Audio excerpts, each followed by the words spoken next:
Uh, Mike, your freshman pitchers over the weekend, obviously they've pitched well before, but what's, and I'm thinking mostly of Ryan and Will right now, what's allowing them to develop and contribute as first-year players like they are? Well, I think probably the biggest thing, and I think it's the obvious thing, is they're very talented. I mean, they're really good pitchers, and we knew that coming in. But they've handled it. They've a lot of times when you get here as a freshman, it's a little more difficult to have success, obviously because of the competition. But I think the pressures that the college baseball and the SEC and all those things.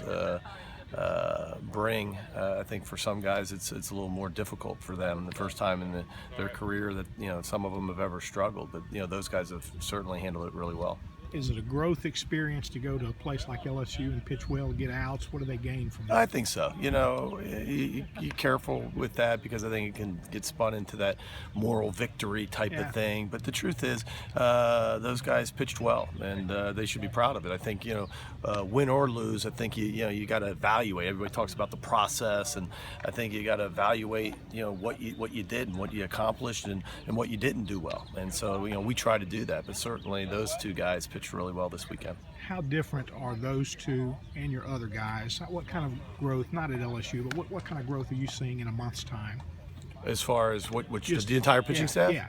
I think we've been really consistent on the mound. I think probably since we got back to from Houston, that third week where that we were pitching poorly, but I just thought we were pitching good enough, and we say good enough's the enemy of great, and I thought when we got back from Houston, we challenged the pitching staff in a way that it's easy to point sometimes at the offense when you don't score a lot of runs, but we weren't dominant enough on the mound. And I really think from about that third weekend on, we've been really consistent. Certainly, it's hard to do every single game. We had a bad night on the mound on Thursday night in Baton Rouge, but for the most part, all of the guys, I think collectively as a staff, have pitched really consistently well.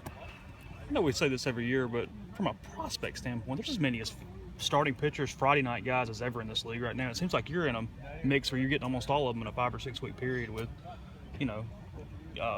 Wright and Faedo and Brigham Hill and just Casey Mize and all of them. I mean, it's a pretty tough road right now.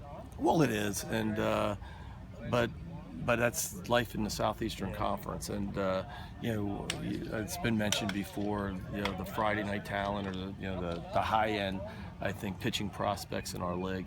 I didn't look at it like you just mentioned, but we know what this league's all about and what this league brings, and when you look at the last 5 weeks, they're all good, but.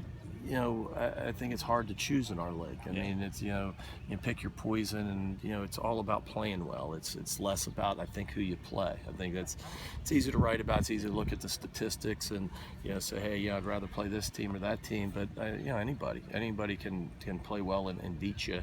And I know that's boring to hear, but it's the truth. And so I think it's more about us and us improving and playing well than it is about facing one particular pitcher or team.